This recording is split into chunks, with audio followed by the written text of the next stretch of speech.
Hello, book nerds, and welcome in to the mid-year book freakout tag.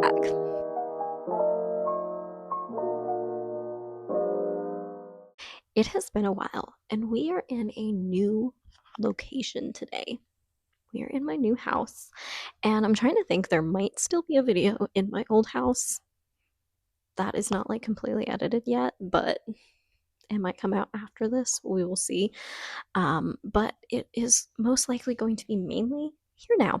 So I have technically my husband's laptop here with all the questions on it because I have no paper. Ooh, as I hit my tripod, I have no paper to write down, and I can't remember all these questions off the top of my head. Okay, so let's get on into it and just talk about how my year's been so far.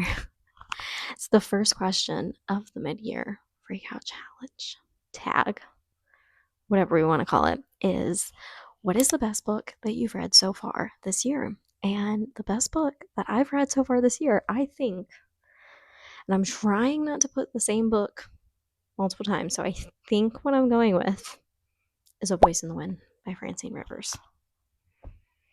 This was just a phenomenal book, guys. Like, I loved it so much, and it is so impactful that I'm making my husband read it, and he's reading it right now. So, just absolutely outstanding book. And the second question is, what is the best sequel that you've read so far this year? And that would have to be hands down The Legends of Nesher by Janie Hobson, which is the second book in the what is it? Redemption Pirates series, I think is what it's called. I just loved this one so much. And this is like pirate Christian fantasy, but with like dinosaurs. And I mean, we got a little bit of the dinosaurs in the first one. It's a lot of Lost vibes, just mystery stuff, which I still loved. But the second one, guys, there was like a full on Jurassic Park scene, and I was like, yes, I was living for it. If y'all don't know, I love Jurassic Park. I love the movies, I love the book. Even if it is a little gory, it makes me a little nauseous sometimes. It's still a 5-star book to me. Oh my gosh, it's so stinking good. So, yeah, this was my favorite and the best sequel that I've read so far this year. The next question is a new release that I haven't read yet, but that I want to. So, this is a release that came out, I think, a little bit earlier this year, like February or March, but I've been hearing about it the last month or two here and been like, you know what? I feel like I need to get to that because I like this. I like this genre. And that is The Not So Neutral Zone by Susan and Sarah May Warren, I think is the name. Um, and it's like a Christian hockey romance. So like there's all this stuff going on about, oh my gosh, what's it called? Deal, maybe? A spicy hockey romance that got made into a TV show or whatnot. And I love my clean hockey romances, but this is specifically like a Christian clean hockey romance, and I've been hearing nothing but good things. I I want in on that. I want to dive in on that and just wade there, Okay. So, that is one that I want to read. Right. And the next question is, what is your most anticipated release for the second half of the year? I do not keep up with new releases. I've been trying to keep up a little bit more with new releases here lately, but I don't keep up with them like crazy. But the third book in the Redemptive Pirates series, I feel like I'm saying that wrong. Anyway, The Truths of Nareen or something like that, third and final installment in this trilogy, is supposed to come out in the second half of this year. She hasn't released a date, but she has been saying that she hopes to release it before the end of the year. So I'm praying that is true. That would definitely be the one I'm most excited for, that I know of as of right now. There's honestly probably some other ones that I would just be like super excited for too, but do I know about them because I don't keep up with things? So, but that's going to be my answer. All right, and then the next question is, what is the biggest reading surprise you've had all year? And I'm going to say that this is hands down Redeeming Love by Francine Rivers. Y'all, I read one Francine Rivers. I think I only read one before this. I had read two. So I read one last year, and that was The Atonement Child. And I was kind of hesitant, but it was recommended by a friend. And because of the subject matter of that one, I thought if I'm going to like one by her, it would be this one. And I really, really enjoyed that one so much. And then I read another one in January, and I kind of had some mixed feelings about it, but I was like, she is like a much better author than I was expecting. So when I came into Redeeming Love, though, there's so much content stuff that people have talked about being like, this can't be Christian and this is, yeah. And I was just like, I don't know if I'm going to like this. Like, I really thought I would not like this and I really thought I'd never pick it up. But then I had this video idea and I was like, it's a perfect time to try her out since I already know she's a good author, like, she's a good writer. So I'm going to try it out. And I did. And honestly, I was so surprised and I was so shocked because that is definitely one of my top books of the year so far. It was so good. It was so good. The redemptive arc and story of that book, the raw realness of what she went through and the pain that she bore, just chef's kiss. It was so horrible, but so good. And I just loved it. And I was so shocked and surprised by that personally, because I never thought that would be a book I liked. But here I am, one of my favorite books now.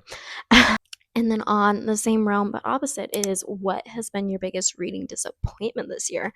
And it's kind of funny because it's also owned by Francine Rivers. Because after loving that one so much, also loving The Atonement Child, the other one in between being kind of a not too bad of one, but not like a favorite. I thought that I would at least enjoy this one more, but it was The Lady's Mind by Francine Rivers, and it just didn't hit for me.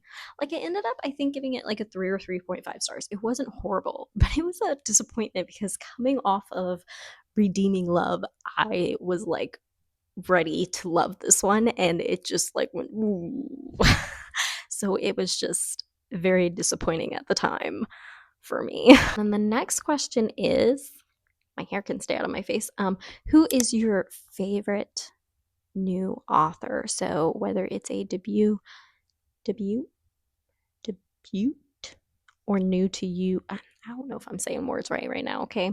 Anyway, or a new to you author.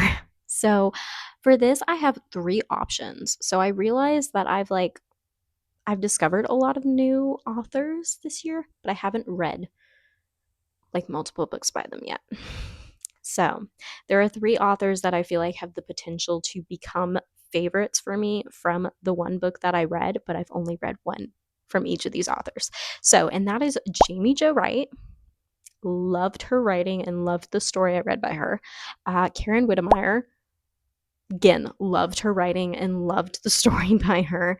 And then S.L. Klein, which I was also like blown away by. So I think all 3 of these could become favorite authors if I continue to just engulf more books by them like I did their first.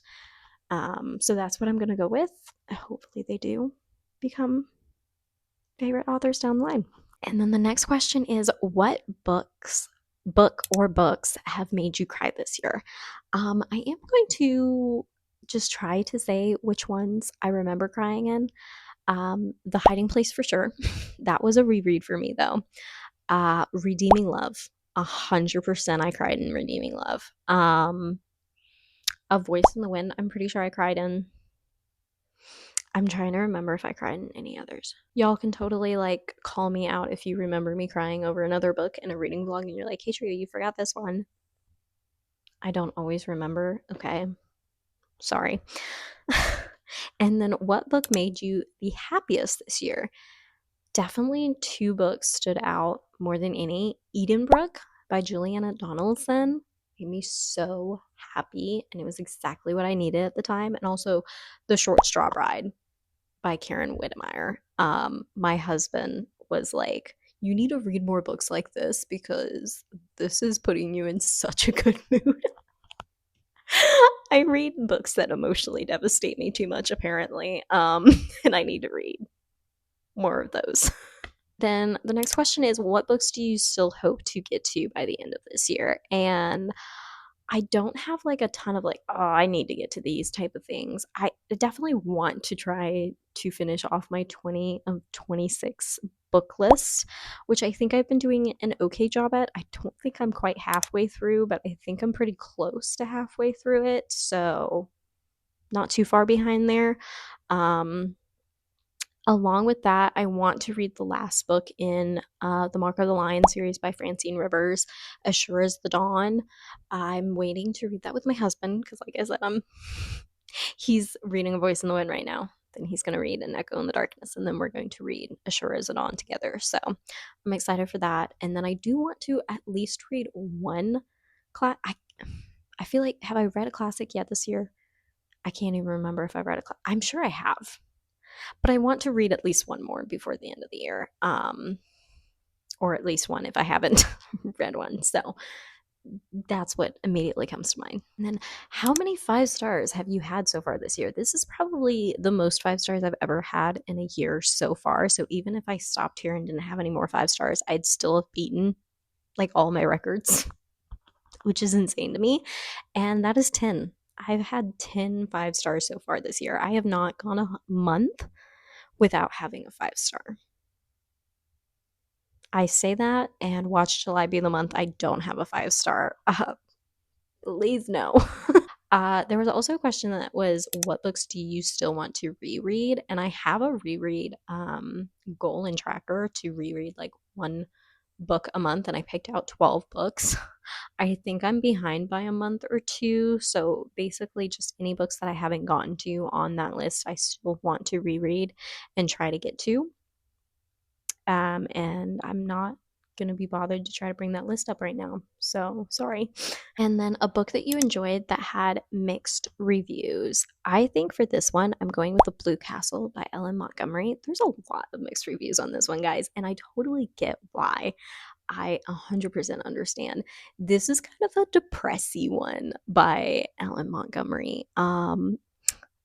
Valancy is a little torp at times. Like, she is so down in the dumps. Her family is awful. Half of the book is just like a depressing, like, dump. And I had a hard time at first, but I started to really love it. I mean, I love Ellen Montgomery's writing style, first off, but there's little quips of funny, and then like it just, yeah, there comes a romance and there's other stuff that comes in, and I ended up really enjoying it, but it is kind of a harder one to get into of hers, I feel like. So I totally understand the mixed reviews, but that is one that I ended up really enjoying. It's definitely not for everybody, but um I love I love my element memory. So, and then what are my 5 star predictions for the rest of the year? Honestly, what are they? I feel like I actually have a physical book here. I'm wondering if this might be a 5 star prediction. Honestly, anything by Francine Rivers, like the rest of Oshina's book club of the year, I feel like could very well just be 5 stars. They could, because she's had a lot. I've had a lot of 5 stars or like 4 stars from her. So I feel like that could be for sure a 5 star. Outside of that, like, 5 stars have kind of been surprising me left and right this year. So I really don't know. I don't know. What do you guys think is a book that I could possibly rate 5 stars if I read it this year? I'd love to know that in the comments. And this last question kind of comes into my reading goals for the year too. Which, do I remember all of those? Probably not. I do have, actually, I should have them written down in my book here. Okay, so I finished 3 already in July here, which means, oh, I've read 55 books at the, yeah, yeah. So I've read 55 books. My goal is 80, so I'm definitely way ahead there. Look at me go. I don't know how I feel about that. All right. So I'm on track for that.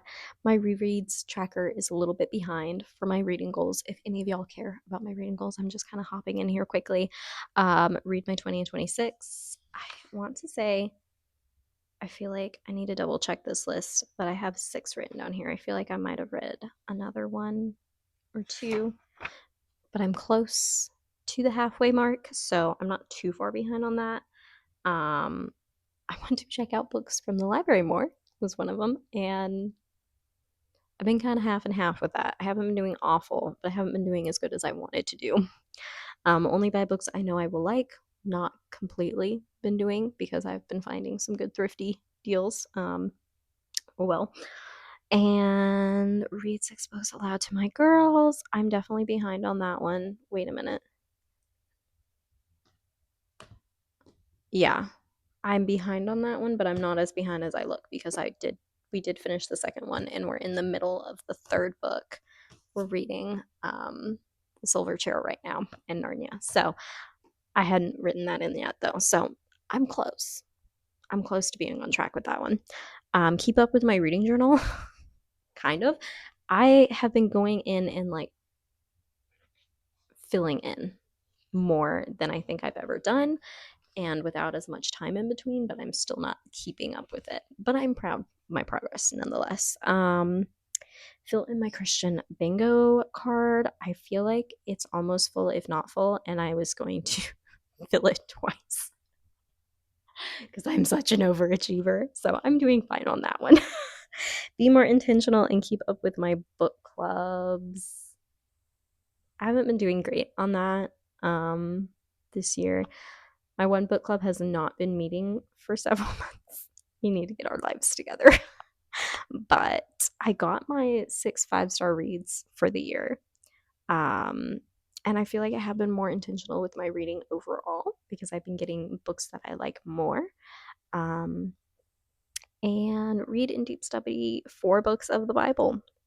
Have I been doing a good job of that? No. I'm still like at the very end of the one. I have been reading my Bible more, but because of life circumstances, it has not been deep dive study, which was kind of my like goal for the beginning of the year, but then that very quickly